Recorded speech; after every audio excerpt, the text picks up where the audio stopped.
from sin. It's not from the old life. The old man has been crucified. God's given us a new life, and we now have something that we didn't have before. And now to abstain from sin means that we understand what we have, and we're not going there. Amen? Now how much value is it? How much value do you place upon the salvation, upon the grace of God, upon the mercy, upon the forgiveness that God has given you? Remember oh my God, thank you. Listen.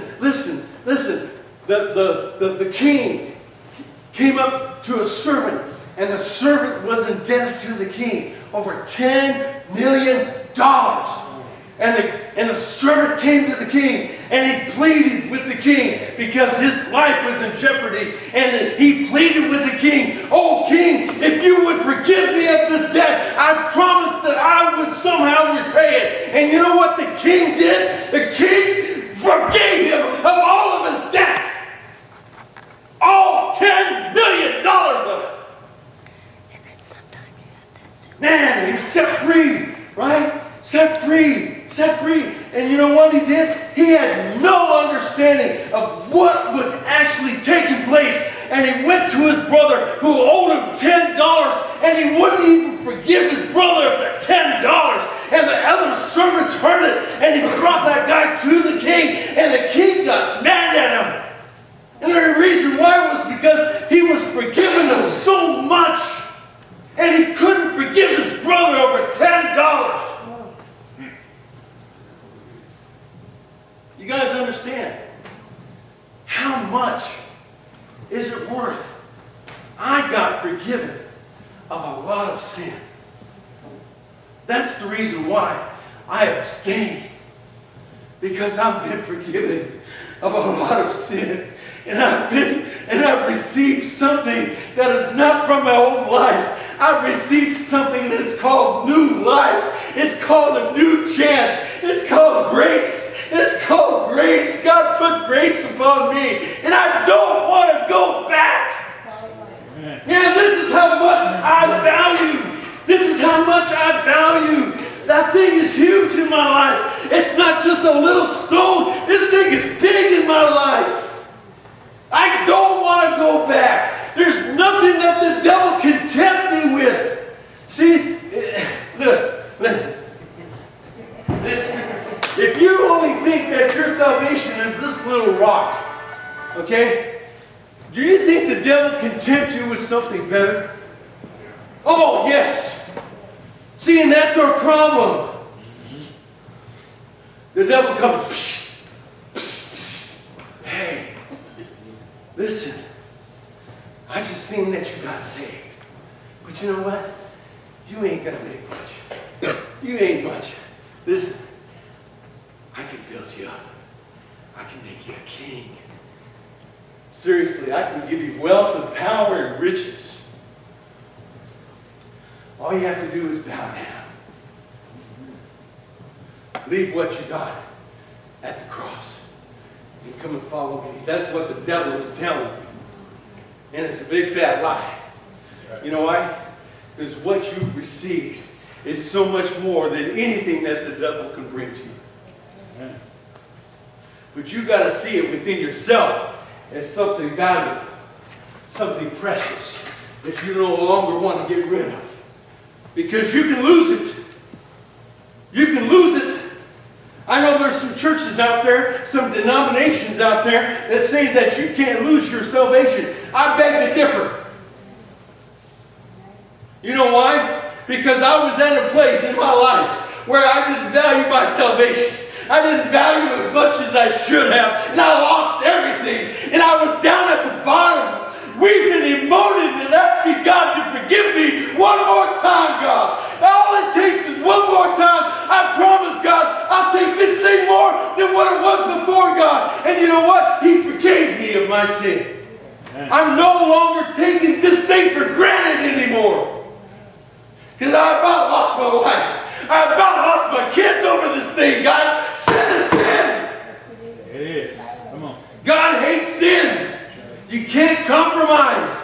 Not one iota. you a mile, man. I'm sorry. He'll take you 10 miles down the road. He'll destroy you. That's right. All you have to do is open up the door. All you have to do is open up the door, guys. I'm telling you the truth. You got to keep that door closed. Amen. Thank you, sir. Amen? Turn to chapter 5, verse number 19. I'm almost done.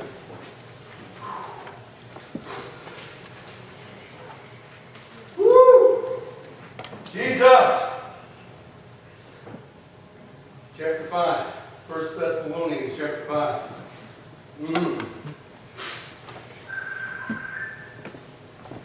Help me.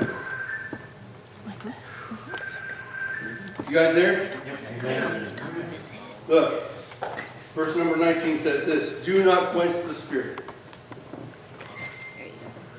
Do not despise prophecy. Test all things. Hold fast. You guys see that? Hold fast to what is good. You think you can lose it? Yes, you can. Just don't hold fast to it. In fact, just give it away. If you don't think of this as very much as being very valuable, just give it away. Give your life, give your salvation. I'm telling you, just give it away, guys. If you don't think of it being very valuable, you'll find out in the end how valuable that God's precious blood and what He has done for you really is. I believe there's going to be coming a day. It speaks of it in Matthew chapter 24. It says, many shall come in that day, saying, Lord, Lord, Lord, haven't we done all these things? Listen, these guys are Christians. Or they're thinking that they're Christians. But they're not doing the will of God. They have no value. They have no precept of what God has really done for them. They're doing things their own way. You think that's acceptable to God? No. If you're not keeping yourself clean, you think that's acceptable to God? No. I can't babysit you. God has not called me to be a babysitter. I'm not babysitter Mike. I don't like babysitting. Can I be honest? Come on. I think there's a period of time when people become mature that they should already know how to babysit themselves. Amen? Amen. It's called responsibility. Amen. Amen? Woo. Test all things. Hold fast to what is good. Abstain. There we go again. Take that thing that you have that isn't from the original source. Take that thing that you have and abstain from every form of evil. Okay? That right there wipes out every other gray area that we tend to think of as being okay. Okay? You're either with God or you're not. You're either on board or you're not. You're either in grace or you're not. I'm just being honest. If you want to try and do this thing on your own, you can do it. There ain't no one that's going to, God isn't even going to think for 1 second. Now, mind you, He wants you to follow Him. But if you choose other things, He's not going to plead and beg like I would. I would plead and beg, wouldn't I? I really do. I plead and beg, guys. There's something within me, that father figure, whatever that thing is, there's something within me that says, listen, you're going the wrong way! But you already know. That's why I don't beat you over the head with the Bible. You already know if you're going down the right road or not. That's right. But don't quench the Spirit.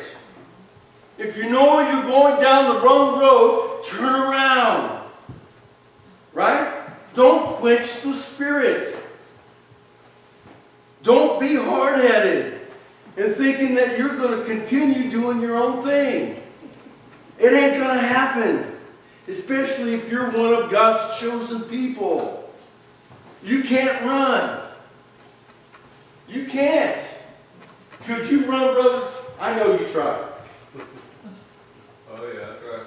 You know what I'm saying? Listen, I know you guys heard about, there was a funeral I went to a few weeks ago of a young girl, 32 years old. Died of an overdose. Okay? Took morphine. Just one time too many. You know that happens, right? Just one time too many, guys, and that's it. Grace is gone. Yeah. Listen, I don't care if you're 18, 15, 25, 50. If you continue in sin, it says that the wages of that sin is what? Death. And she died. Now the family doesn't go to church.